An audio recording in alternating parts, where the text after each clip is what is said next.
AP news కి స్వాగతం.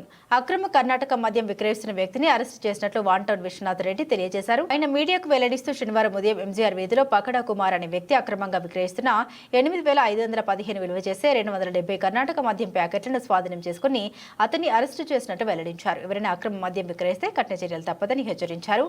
అసాంఘిక కార్యకలాపాలకు పాల్పడితే ప్రజలు పోలీసులకు సమాచారం అందించాలని, ఇచ్చిన వారి పేర్లను గోప్యంగా ఉంచుతామని స్పష్టం చేశారు. నమస్కారం. ఈరోజు గౌరవ చిత్తూరు జిల్లా ఎస్పీ గారు శ్రీ మణికంఠ చందూర్ ఐపీఎస్ గారి ఆదేశాల మేరకు గౌరవ చిత్తూరు డిఎస్పీ శ్రీ రాజగోపాల్ రెడ్డి గారి పర్యవేక్షణలో పట్టణంలో అర్లీ మార్నింగ్ 5 to 8 ఒక స్పెషల్ రైడ్స్ కనెక్ట్ చేయడం జరిగింది. అంటే ఇల్లీగల్ యాక్టివిటీస్ మీద ఒక స్పెషల్ రైడ్స్ కనెక్ట్ చేయడం జరిగింది.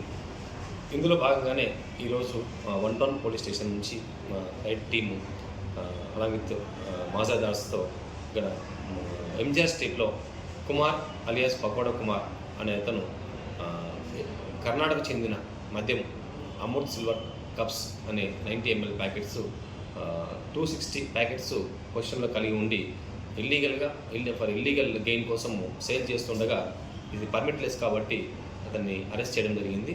ఈరోజు గౌరవ కోర్టు వారి ముందు ప్రవేశపెట్టి రిమాండ్ నిమిత్తం జైలుకు పంపడం జరిగింది. అలాగే ప్రజలకు విజ్ఞప్తి చేసింది ఏమంటే ఎటువంటి అసాంఘిక కార్యకలాపాలపైన క్షమించే ప్రశ్న లేదని చెప్పేసి గౌరవ ఎస్పీ గారు సూచన మాకు ఆదేశాలు జారీ చేస్తున్నారు. కాబట్టి ప్రజలందరికీ విజ్ఞప్తి చేసేది ఏమంటే ఎటువంటి ఇల్లీగల్ యాక్టివిటీస్ గురించి అయినా మీకు సమాచారం తెలిస్తే సమాచారం అందించిన వెంటనే మేము ప్రతిస్పందించి ఖచ్చితంగా అటువంటి యాక్టివిటీస్ లేకుండా చేయగలమని చెప్పేసి మీకు హామీ ఇస్తున్నాం. సమాచారం ఇచ్చిన వాళ్ళ పేర్లు గోప్యంగా ఉంచుతాం. దయచేసి ముందుకు రండి. Thank you.